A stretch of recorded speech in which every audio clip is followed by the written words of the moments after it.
Hey there, and today we'll be talking about resistance.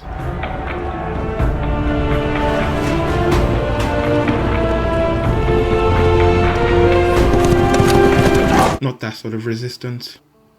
lmao, electrical resistance.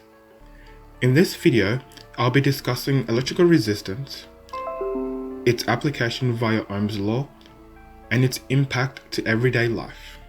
Like all things in the universe, to first understand the behavioral patterns of electrical resistance, it must first be split into its basic components, that is, its atomic structure. Yes, we are talking about those colourful planets you probably dreaded in your science class that no one really understood. However, all materials have a different level of resistivity according to their atomic structure. As we know, scientists like to be fairly picky, so these materials are classified into three categories: insulators, semiconductors, and conductors. The most common representation of the three is known as the band theory, which looks at the energy required for an electron to be excited to reach the conductance band, the energy state at the insulating band, and elements which overlap and incorporate both. However, for the simplicity of this video, we'll only be discussing the electron configuration and lattice structure for insulators and conductors. First up are insulators, which contain no free charge carriers in their lattice structure, and are therefore not able to carry a charge.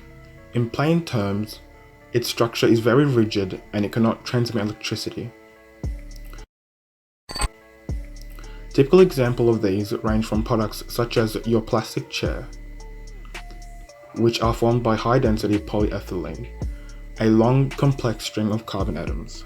You're probably wondering by now, how do we use resistors? Well, like any other component, resistors can be connected in series or in parallel.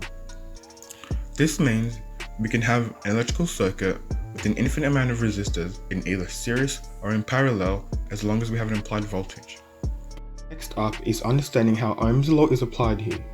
As we all know, voltage is proportional to resistance. This plays a significant role in our daily lives as we can determine how much resistance must be applied to operate an electronic system at a very safe level. This is useful as most electronic devices we use today, such as our mobile phones, require charging at various stages. To make sure we don't overload the motherboard and risk destroying our device, this principle allows manufacturers to calculate how much resistance is required to recharge our phones. Thanks for listening. Let it go, make my body go, make our bodies high.